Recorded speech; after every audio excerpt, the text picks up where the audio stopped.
Hello friends, welcome. आज हम योग दर्शन के बारे में चर्चा करेंगे।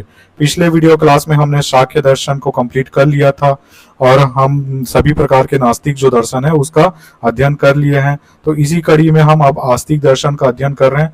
तो उसमें हमने पहला शाक्य देख लिया था। अब दूसरे नंबर पे आज योग दर्शन का हम अध्ययन करेंगे। योग दर्शन के प्रणेता जैसे आप सभी जान रहे हैं कि कौन है, महर्षि पतंजलि है। ठीक है, तो योग दर्शन में हम आज प्रमुख रूप से जो टॉपिक अध्ययन करने वाले हैं उसकी चर्चा करते हैं। तो पहला हम टॉपिक देखेंगे कि चित्त वृत्तियां क्या होती है। ठीक है, चित्त वृत्ति का अध्ययन करेंगे। दूसरे चरण में हम देखेंगे कि चित्त जो क्लेश होते हैं, चित्त के क्लेश होते हैं, उसका अध्ययन करेंगे। इसके बाद फिर हम आगे चल के देखेंगे अष्टांग योग का अध्ययन करेंगे। फिर अगला हम देखेंगे कि कुछ PYQs जो CGPSC प्री और मेंस में पूछे गए हैं और कुछ संभावित जो प्रश्न बन सकते हैं योग दर्शन से, उस पे हम चर्चा करेंगे। तो इस प्रकार हमारा आज का जो क्लासेस है वो रहेगा। तो आइए आज का क्लास प्रारंभ करते हैं। सबसे पहले हम बात करते हैं योग का। तो योग शब्द को अलग अलग दर्शन में अलग रूप से परिभाषित किया गया है। जैसे कि हमने श्रीमद् भगवद गीता में देखा, क्या कहा गया है कि आत्मा और परमात्मा का मिलन ही क्या है, योग है। किंतु महर्षि पतंजलि ने योग को अलग रूप में परिभाषित किया है। उनके अनुसार चित्त वृत्तियों का निरोध ही क्या है, योग है। चित्त वृत्तियों का निरोध ही क्या है, योग है। योगेन चित्तस्य वृत्ति निरोधा, अर्थात चित्त की स्थूल तथा सूक्ष्म वृत्तियों का निरोध ही योग है। ठीक है, अब चित्त की भूमिया देखते हैं। तो चित्त भूमियों का हम अध्ययन करें तो चित्त भूमिया कितने प्रकार की होती है, 5 प्रकार की चित्त भूमिया होती है। पहला उसमें है क्षिप्त। क्षिप्त का अर्थ क्या होता है, क्षिप्त जो चित्त भूमि है इसमें रजोगुण की प्रधानता होती है। मन चंचल रहता है। मन जो है काम, धन, सत्ता इत्यादि को प्राप्त करने की लालसा से लिप्त रहता है। ठीक है, तो क्षिप्त में रजोगुण की प्रधानता होती है, मन चंचल रहेगा, काम, धन, सत्ता इत्यादि को प्राप्त करने का मन में लालसा रहेगा। ठीक है, दूसरा भूमि है मूढ़। मूढ़ का अर्थ हम देखें तो इसमें तमस गुण की प्रधानता होती है। आलस्य, निद्रा इत्यादि का इसमें हमको देखने को मिलेगा लक्षण। अत्यधिक अगर आलस्य लगा है, कार्य करने की इच्छा नहीं हो रही है, निद्रा अत्यधिक लग रहा है, तो आप समझ जाइए कि वो कौन सी भूमि है, मूढ़ भूमि है। ठीक है, तीसरा हम देखें तो चित्त भूमि है विक्षिप्त। विक्षिप्त में सत्व गुण अधिक होता है। ठीक है, यहां से समाधि प्रारंभ हो जाता है, क्योंकि सत्व गुण के आरंभ से ही समाधि का आरंभ हो जाता है। ठीक है, तो सत्व अधिक रहता है, तम और रज जो है वो कम हो जाते हैं। ठीक है, यहाँ पे हम धर्म और ज्ञान संबंधी जो हमारे लक्ष्य हैं उस पे दिशा निर्देशित होकर कार्य करना प्रारंभ करते हैं विक्षिप्त में। चौथा देखते हैं एकाग्र। एकाग्र में क्या होता है कि केवल सत्वगुण ही रहता है और विषय का हमको ज्ञान हो जाता है कि कौन सा विषय सत्य है या असत्य है, कौन सा हितकर है या अहितकर है, उसका हमको ज्ञान हो जाता है। उसको क्या बोलते हैं, एकाग्र। निरुद्ध को बोलते हैं निर्बीज समाधि। यहाँ पे सभी प्रकार के गुण जो है, ठीक है, रज गुण, तमस गुण और सत्व गुण, ये सभी प्रकार के जो गुण हैं वो क्या हो जाते हैं, समाप्त हो जाते हैं। ठीक है, और इसी को क्या बोलते हैं, निर्बीज समाधि की अवस्था। निर्बीज का अर्थ है कि हमको यहाँ पे ध्येय का भी ध्यान नहीं रहता, मतलब बीज रहित। हम क्या है, बीज किसको मान सकते हैं, ध्येय को, अर्थात जिसका हमको ध्यान लगाना है। तो ध्येय का भी ध्यान ना हो, अर्थात जो बीज रहित ध्यान है उसी को क्या बोला जाता है, निर्बीज समाधि। तो निरुद्ध में सभी गुण क्या हो जाते हैं, समाप्त हो जाते हैं और निर्बीज समाधि की अवस्था हमको प्राप्त होती है। अब चित्त के 5 प्रकार के क्लेश हैं, तो आइए उसका अध्ययन करते हैं क्या क्या 5 क्लेश हैं। पहला क्लेश है अविद्या। अविद्या में क्या होता है कि हम असत्य ज्ञान को भी सत्य समझ बैठते हैं। जैसे कि सर्प के स्थान पे हमको मान लो रस्सी दिखाई दे रहा है, तो हम रस्सी को सर्प मान लेते हैं, जो कि असत्य ज्ञान है। ठीक है, दूसरा हम देखते हैं अस्मिता। अस्मिता क्या होता है? स्वयं को चित्त से एक समझना। जैसे हमारा जो मन है, मन मान लो हमको हमारे शरीर से, हमारे आत्मा से भिन्न है, लेकिन हम क्या करते हैं, इसमें मन को शरीर और आत्मा से एकाकार कर बैठते हैं कि हमारा चित्त जो है और हमारा शरीर आत्मा एक है और मन जैसे कह रहे हैं वैसे ही हमको करना चाहिए। तो यह स्थिति अस्मिता की कहलाती है। तीसरा होता है राग। राग में हमको सांसारिक सुख के प्रति आसक्ति हो जाती है। सांसारिक जो वस्तु है उसमें हम अत्यधिक आकर्षित रहते हैं, उसको प्राप्त करने की हमारे अंदर लालसा बढ़ जाती है, उस स्थिति को राग कहते हैं। चौथा है द्वेष। द्वेष में क्या होता है कि सुख से दुख उत्पन्न होने पर द्वेष होता है। मतलब मान लो संसार का कोई वस्तु है, ठीक है, ये कोई वस्तु है, अब इसको हम प्राप्त करना चाहते हैं, लेकिन कोई अन्य व्यक्ति है इसमें बाधा उत्पन्न कर रहा है, तो उसके प्रति हमें क्या उत्पन्न होगा? द्वेष का भाव उत्पन्न होगा, द्वेष का हमको क्लेश दिखाई देगा। ठीक है, तो सांसारिक वस्तु से जो सुख हमको प्राप्त होने वाला है उसमें यदि कोई बाधा उत्पन्न कर रहा है तो उससे के प्रति हमें द्वेष उत्पन्न होता है। पांचवा चित्त क्लेश है अभिनिवेश, अर्थात जीवन के प्रति आसक्ति। हम इस सांसारिक जीवन को ही सब कुछ मान बैठते हैं। ठीक है, अब इस सांसारिक जीवन से हमको इतना प्रेम हो जाता है कि हम मृत्यु को प्राप्त नहीं करना चाहते, अर्थात मृत्यु से हमको भय होना प्रारंभ हो जाता है। इस स्थिति को क्या बोलते हैं? अभिनिवेश। तो ये 5 प्रकार के क्लेश हैं। क्या क्या? अविद्या, अस्मिता, राग, द्वेष और अभिनिवेश। ठीक है, आइए आगे देखते हैं। आगे हम देखते हैं चित्त वृत्तियां, जो हमारा प्रमुख टॉपिक है। ठीक है, जैसे कि मैंने आपको बताया कि चित्त वृत्ति का निरोधी क्या है? योग है। इसी चित्त वृत्तियों को हमको निरोध करना है, तभी हम योग का अवस्था प्राप्त कर पाएंगे। तो आइए देखते हैं क्या क्या चित्त वृत्तियां हैं। तो चित्त वृत्तियां मुख्य रूप से 5 प्रकार की होती है। सबसे पहले प्रमाण। प्रमाण हम दर्शन शास्त्र में पढ़ चुके हैं, जैसे हमने सांख्य दर्शन में देखा या चारवाक में देखा, बौद्ध में भी हमने अध्ययन किया है कि प्रमा का जिसके माध्यम से ज्ञान होता है वही क्या कहलाता है? प्रमाण। प्रमा क्या है? एक प्रकार का वास्तविक ज्ञान। ठीक है, तो जिस साधन से, जिस माध्यम से हमको ज्ञान की प्राप्ति होती है उसको क्या कहते हैं? प्रमाण कहते हैं। तो प्रमाण कितने प्रकार के हो सकते हैं? हम देखें, प्रत्यक्ष हो सकता है, अनुमान, शब्द इत्यादि को प्रमाण माना गया है। तो उसी के अनुरूप अपने आप ज्ञान को समझना। मतलब अगर हम प्रत्यक्ष प्रमाण से कुछ हमको ज्ञान प्राप्त हुआ है तो उसी के अनुरूप अपने ज्ञान को समझना ही क्या है? प्रमाण चित्त वृत्ति कहलाता है।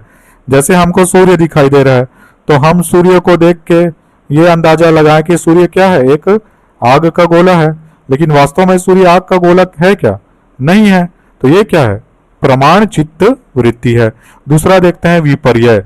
विपर्यय में क्या होता है? भ्रामक ज्ञान। जैसे कभी कभी हम रस्सी को क्या समझ बैठते हैं? सर्प समझ बैठते हैं, या फिर जब हम रोड में यात्रा करते रहते हैं तो हमको मृग मरीचिका मतलब पानी भरने का ज्ञान होता है। तो इसी को क्या कहते हैं? विपर्यय।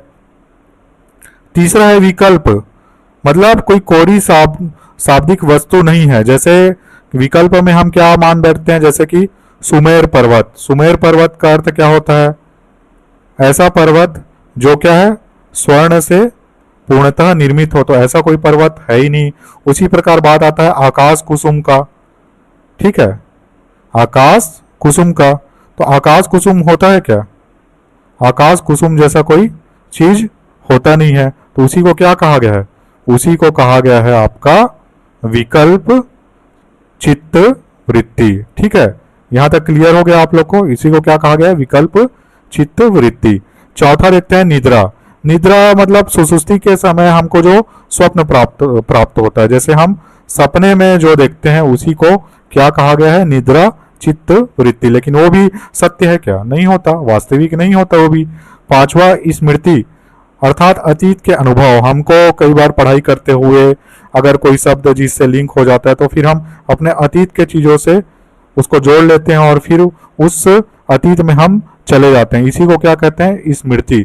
तो ये 5 प्रकार की चित्त वृत्तियां होती है। कौन कौन सा, प्रमाण, विपर्यय, विकल्प, निद्रा और स्मृति। इन्हीं चित्त वृत्तियों को फिर 2 वर्गों में बांटा जाता है, क्लिष्ट और अक्लिष्ट। क्लिष्ट का तात्पर्य हम देखें तो क्लिष्ट क्या है, क्लिष्ट है जीव जो है वो कर्म करने के लिए क्या होता है, प्रेरित होता है। सुख दुख मोह बंधन का ये कारण है। ठीक है, अगर आप कर्म करोगे, और कर्म कैसे करोगे, काम भाव से करोगे, मतलब आपको फल की भाव रहेगी, तो आप सुख दुख मोह बंधन इत्यादि से अलिप्त होंगे ही। यही क्या है, क्लिष्ट चित्तवृत्ति। अक्लिष्ट में क्या होता है, यहाँ पे सत्व गुण की प्रधानता हो जाती है। हम इस प्रकार के सुख दुख मोह बंधन में अलिप्त नहीं होते हैं, और सभी प्रकार के जो क्लेश है उसकी समाप्ति हो जाती है, और जीव जो है वो कल्याण पथ पर चलना प्रारंभ कर देता है, अर्थात निर्वाण की ओर गतिशील होता है, मोक्ष प्राप्ति की ओर गतिशील होता है। ठीक है, तो ये चित्तवृत्तियां रही। अब हम बात करते हैं अष्टांग योग का। महर्षि पतंजलि ने ये बताया कि हम योग के माध्यम से कैसे इन चित्तवृत्तियों का निरोध कर सकते हैं। तो अष्टांग योग में 5 प्रकार के योग महर्षि पतंजलि के द्वारा बताया गया है। ठीक है, कितने प्रकार के योग बताए गए हैं, 5 प्रकार के योग। ठीक है, जो क्या है, बहिरंग है, और 3 प्रकार के जो योग हैं वो क्या है, अंतरंग है। ठीक है, तो इन्हीं को क्या कह दिया, 5 3 8, इन्हीं को कह दिया गया है अष्टांग योग। तो सबसे पहले हम बात करेंगे बहिरंग योग के बारे में। ठीक है, सबसे पहले बहिरंग योगों के बारे में बात करते हैं। सबसे पहला है यम। यम का तात्पर्य है कि बाह्य और अभ्यंतर इंद्रियों का संयम ही क्या कहलाता है, यम कहलाता है। ठीक है, अहिंसा, किसी जीव के प्रति हिंसा भाव नहीं करना, सत्य या प्रिय वचन बोलना, अस्ते आप जान रहे हैं, धन का जो है चोरी नहीं करना, किसी की संपत्ति का चोरी नहीं करना, अपरिग्रह, धन का संग्रहण नहीं करना, ब्रह्मचर्य मतलब इंद्रियों से निवृत्ति, विषय वासना की ओर झुकाव नहीं करना, यही क्या है, ब्रह्मचर्य की स्थिति है। अब बात करते हैं नियम के बारे में। ठीक है, नियम में देखें तो ये सदाचार है, एक प्रकार से ये नियम क्या है, सदाचार है ना, कि हमारा हम कैसे अच्छा से अच्छा आचार व्यवहार करें, उसी को क्या कहा जाता है, नियम। जैसे कि शौच, शौच 2 प्रकार का होता है। एक तो बाह्य शौच का मतलब होता है साफ सफाई करना, स्वच्छ रखना अपने शरीर को। तो बाह्य रूप से हम कैसे कर सकते हैं, स्नान करके, वस्त्र आदि अच्छे धारण करके हम बाह्य रूप से साफ सुथरे रह सकते हैं। इसके अलावा आंतरिक रूप से कैसे, अच्छे गुण हम अगर अपनाएं, जैसे दया, करुणा, क्षमा इत्यादि अच्छे गुण को अपनाएं, तो इसको प्राप्त कर सकते हैं। दूसरा होता है संतोष, अर्थात हम जितना मेहनत कर रहे हैं उससे जितना हमको प्राप्त हुआ है, मतलब जितना आपके मेहनत से प्राप्त हुआ है उससे ही क्या रहना, संतुष्ट रहना ही क्या कहलाता है, संतोष कहलाता है। तीसरा है तपस, सर्दी गर्मी भूख प्यास इत्यादि सहना, अर्थात अपने शरीर को क्या करना, अपने शरीर को तपाना। देखे होगे प्राचीन काल में ऋषि मुनि कैसे तपस्या करते थे, सर्दी गर्मी हो रहा है तो भी तपस्या कर रहे हैं, भूख प्यास सह रहे हैं, एक प्रकार का उपवास रहना है ना, ये अव्रत रहना, ये भी क्या है, एक प्रकार का तपस है। चौथा है स्वाध्याय। स्वाध्याय मतलब इसमें अच्छे अच्छे जो ग्रंथ हैं, जैसे शास्त्र हो गए अच्छे, उनका अध्ययन करना, ज्ञानी पुरुष के वचन का अनुशीलन करना, जैसे महात्मा गांधी जो बोले हैं, गौतम बुद्ध जो बोले हैं, उनके वचन का अनुशीलन करना ही क्या है, स्वाध्याय है। ईश्वर प्राणिधान का अर्थ है ईश्वर पर पूर्ण विश्वास करना। ठीक है, तो ये होता है आपका नियम। अब बात करते हैं आसन का। आसन का अर्थ होता है स्थिरम सुखमासनम, अर्थात स्थिरता से सुख पूर्वक बैठना ही क्या है, आसन है। ठीक है, स्थिरता से सुख पूर्वक बैठना ही क्या कहलाता है, आसन कहलाता है। जैसे कि हम देख सकते हैं इसमें पद्मासन, ताड़ासन, वृक्षासन, आप सभी जो जान रहे हैं, अर्धकटी चक्रासन इत्यादि इत्यादि जो है वो क्या है, आसन है। ठीक है, स्थिरता से सुखपूर्वक बैठना ही क्या कहलाता है, आसन। अब हम चलते हैं चौथा हमारे बहिरंग योग के बारे में, प्राणायाम। प्राणायाम को देखते हैं। प्राणायाम का अर्थ होता है प्राण वायु का संयम। अब प्राणवायु क्या होता है? प्राणवायु ऑक्सीजन होता है, तो इसी का संयम करना ही क्या कहलाता है? प्राणायाम करता कहलाता है। अर्थात अपने नासिका से, मतलब नाक से, है ना, हम जब प्राणवायु को शरीर के भीतर ग्रहण करते हैं, ठीक है, दो स्थिति हो सकती है, एक तो शरीर के भीतर ग्रहण करना और दूसरा शरीर के बाहर करना या छोड़ना, ठीक है। तो जब हम अंदर ग्रहण करेंगे तो इसमें भी दो स्थिति होगी, एक तो कुंभक। कुंभक का अर्थ है कि शरीर के अंदर ही उसको रोके रहना, ठीक है, उसको कुंभक कहते हैं। रेचक का अर्थ है कि शरीर के अंदर ग्रहण करना, वो क्या कहलाता है? रेचक। पूरक में क्या करते हैं? प्राणवायु को बाहर हम छोड़ देते हैं, ठीक है। तो इसको क्या बोलते हैं? इसको छोड़ने, प्राणवायु को बाहर छोड़ने की इसी को बोलते हैं बाह्य वृत्ति प्राणायाम, ठीक है। प्राणवायु को शरीर के बाहर छोड़ना बाह्य वृत्ति प्राणायाम, और प्राणवायु को शरीर के भीतर ग्रहण करना वो क्या कहलाता है? अभियांतर वृत्ति प्राणायाम, ठीक है। तो ये क्लियर रहेगा, दो प्रकार के होते हैं, बाह्य वृत्ति प्राणायाम और आंतरिक या अभियांतर वृत्ति प्राणायाम। प्रत्याहार क्या है? इसका संधि विच्छेद करेंगे तो प्रतिधन आहार, मतलब हमारा इंद्रिय जो है किसी न किसी विषय वासना के भोग लालसा में लगा रहता है, उसी का निग्रह करना, मतलब उसको उससे दूर करना ही क्या कहलाता है? प्रत्याहार की अवधारणा कहलाती है, ठीक है। तो ये 5 प्रकार के हमारे क्या होते हैं? बहिरंग योग होते हैं। अब 3 प्रकार के अंतरंग योग होते हैं, ठीक है। अंतरंग कितने प्रकार के होते हैं? 3 प्रकार के। उसमें पहला हम देखते हैं धारणा। धारणा क्या है कि अभीष्ट विषय पर ध्यान केंद्रित करना। इसमें जैसे कि कोई मूर्ति हो गया, ठीक है, या नासिका का अग्रभाग हो गया, या फिर अपने मस्तिष्क के केंद्र में हम अपना ध्यान केंद्रित करते हैं, यही क्या होता है? धारणा कहलाता है। यहाँ पे कुछ शब्द हैं, उसको समझना हमारे लिए आवश्यक है। जैसे कि ध्याता। ध्याता कौन होता है? जो ध्यान लगाता है उसको ध्याता कहते हैं, ठीक है। ध्येय। ध्येय का अर्थ है जिस पे ध्यान लगाया जाए। जैसे कि हम मान लो किसी देवता का ध्यान लगा रहे हैं, या फिर किसी ईश्वर का ध्यान लगा रहे हैं, तो वो हमारे लिए क्या हो जाएंगे? ध्येय हो जाएंगे। और ध्याता कौन होंगे? हम स्वयं, ठीक है। तो धारणा में ध्याता और ध्येय दोनों का ध्यान रहता है, ठीक है। ध्यान पे आते हैं अब, तो विषय पर ध्यान इसमें केंद्रित किया जाता है। इसमें तो हम सूक्ष्म विषय पे किए ही, लेकिन इसमें विषय पर, कि विषय के अंदर हम घुस के इसमें ध्यान लगाएंगे, ठीक है। तो उस स्थिति को ध्यान कहते हैं। इसमें विषय का मानसिक रूप हम ग्रहण कर लेते हैं। जैसे पूर्व ध्यान जो लगाए थे वहां से हम जुड़ जाते हैं। ध्याता और ध्येय का एकात्म हम यहाँ पे अनुभव करते हैं, ठीक है। तो उस स्थिति को क्या कहते हैं? ध्यान कहते हैं। अब 8वां देखते हैं समाधि, ठीक है। 8वां हम देखते हैं यहाँ पे, हाँ, 8वां नंबर में समाधि। तो समाधि भी कितने प्रकार के होते हैं? 2 प्रकार के समाधि होते हैं। पहला संप्रज्ञात समाधि और दूसरा असंप्रज्ञात समाधि। संप्रज्ञात समाधि में ध्येय का ध्यान पे हम टिके रहते हैं, अर्थात यहाँ पे ध्येय का ध्यान तो रहेगा ही, ठीक है। यहाँ पे धारणा में क्या होता है? ध्याता और ध्येय का ध्यान रहता है।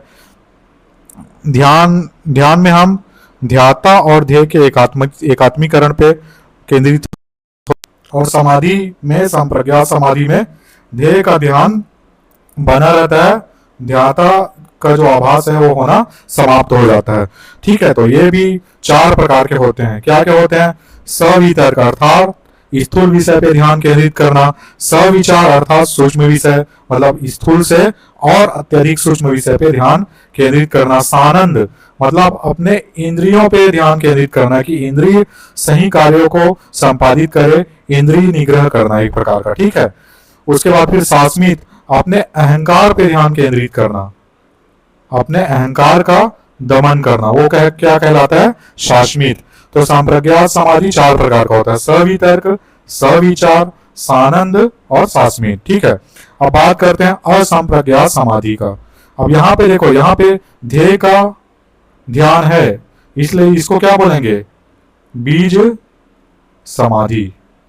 ठीक है, बीज समाधि। लेकिन असंप्रज्ञात समाधि में हमको ध्येय का भी ध्यान नहीं होता, इसलिए इसको क्या बोला जाता है? निर्बीज समाधि। असंप्रज्ञात समाधि को क्या कहा जाता है? निर्बीज समाधि कहा जाता है। इसमें ध्येय का भी ध्यान नहीं होता, समस्त चित्तवृत्ति समाप्त हो जाते हैं और कैवल्य अर्थात मोक्ष की प्राप्ति हमको हो जाती है। तो ये 2 प्रकार के समाधि होते हैं। ठीक है, तो इस प्रकार हमने देखा कि अष्टांग योग क्या क्या होते हैं और कैसे इनको बहिरंग और अंतरंग योग में विभाजित किया गया है। ठीक है, तो हमने अभी तक क्या क्या अध्ययन किया? चित्त वृत्तियों का हमने अध्ययन किया, चित्त की भूमियों का अध्ययन किया कि चित्त भूमियां 5 प्रकार की होती है, वृत्तियां भी 5 प्रकार का हमने देखा, चित्त के जो क्लेश हैं उसका हमने अध्ययन किया, ये भी 5 प्रकार के होंगे। फिर हमने अष्टांग योग का अध्ययन किया। ठीक है, ये 8 प्रकार के होते हैं। ठीक है, तो आइए अब हम इससे संबंधित कुछ पीवाईक्यूज देख लेते हैं जो सीजीपीएससी प्री और मेंस में पूछे गए हैं और कुछ संभावित प्रश्न को सॉल्व करने का प्रयास करते हैं। सीजीपीएससी प्री में अगर कुछ संभावित प्रश्न बन सकते हैं तो उसको देखते हैं। जैसे योग दर्शन के प्रणेता कौन है? योग दर्शन के प्रणेता महर्षि पतंजलि हैं। योग सूत्र की रचना किन्होंने की है? तो किन्होंने की है? महर्षि पतंजलि ने की है। अष्टांग योग का सही क्रम आपको जमाने के लिए पूछ सकता है कि आप बहिरंग से लेकर अंतरंग तक 8 प्रकार के जो योग हैं उसको क्रमबद्ध जमाइए। तो यम, नियम, आसन, प्राणायाम, प्रत्याहार, धारणा, ध्यान, समाधि, ये एक क्रम है, इसको याद रखेंगे। चौथा क्वेश्चन देखते हैं कि योग दर्शन के अनुसार चित्त की वृत्तियों के कितने प्रकार बताए गए हैं? तो चित्त वृत्तियां कितने प्रकार की होती है? 5 प्रकार की होती है, प्रमाण, विपर्य, विकल्प, निद्रा और स्मृति। 5वां क्वेश्चन है कि योग दर्शन के अनुसार पंच क्लेश कौन कौन से हैं? तो कौन कौन से हैं पंच क्लेश? अविद्या, अस्मिता, राग, द्वेष, अभिनिवेश, ये सब क्या है? पंच क्लेश। तो इस प्रकार के प्री में कुछ क्वेश्चन पूछ सकते हैं। ठीक है, अब मेंस का क्वेश्चन हम देखें जो पिछले वर्ष आए हुए थे। तो मेंस के क्वेश्चन में हम देखें, मेंस के क्वेश्चन में प्रश्न देख लेते हैं। योग दर्शन में धारणा की अवधारणा पर प्रकाश डालिए। 2023 के मेंस में पूछा हुआ है 2 नंबर पे। बन जाएगा ये क्वेश्चन, लिख सकते हैं कि ये एक प्रकार का अंतरंग योग है, धारणा में ध्याता और ध्येय का ध्यान रहता है। ठीक है, साथ ही साथ एक अभीष्ट विषय पे ध्यान केंद्रित किया जाता है, जैसे मूर्ति हो गया, मस्तिष्क हो गया, है ना, मस्तिष्क का केंद्र हो गया, नासिका का अग्रभाग इत्यादि। तो ये 30 शब्द में आपको लिखना था, बहुत आसान क्वेश्चन है। योग दर्शन के अनुसार नियम बताना था, 8 अंक में पूछा हुआ है, 8 अंक मतलब 100 शब्द में। तो नियम आपको परिभाषित करना था, नियम के बाद फिर नियम के अंदर जो 5 प्रकार के हमने पढ़े हैं ना, है ना, शौच आपका, उसके बाद फिर ईश्वर, प्राणी ध्यान, स्वाध्याय, ठीक है, इसको आपको बताना था इसमें। ठीक है, तो ये क्वेश्चन आपका सॉल्व हो जाता। अब योग दर्शन के अनुसार समाधि को समझाइए, 2022 में पूछा है 2 नंबर में। तो समाधि को हमको परिभाषित करना है कि ये अंतरंग योग है, उसके बाद फिर इसके 2 प्रकार आप बता दीजिए, संप्रज्ञात समाधि और असंप्रज्ञात समाधि। ठीक है, एक सबीज होता है और एक निर्बीज होता है। तो ये क्वेश्चन आपका सॉल्व हो जाता है। फिर 2021 में पूछा है कि संप्रज्ञात और असंप्रज्ञात समाधि में अंतर बताइए, तो ये क्वेश्चन भी आपसे सॉल्व हो जाएगा। संभावित प्रश्न देखें तो अष्टांग योग के सभी अंगों का संक्षेप में वर्णन कीजिए, ये क्वेश्चन आपको पूछ सकता है। ठीक है, तो इस प्रकार हमने योग दर्शन का जो टॉपिक है हमारे सीजीपीएससी मेंस के सिलेबस के अनुसार कंप्लीट कर लिया है। आशा है कि इस वीडियो क्लासेस से आपको कुछ हेल्प अवश्य होगा। ऐसे ही वीडियो क्लासेस देखते रहिए और चैनल से जुड़े रहिए। चैनल को सब्सक्राइब जरूर करेंगे जिससे मैं मोटिवेट हूँ, और वीडियो को लाइक जरूर कीजिए, शेयर कीजिए। धन्यवाद वीडियोस को देखने के लिए, धन्यवाद।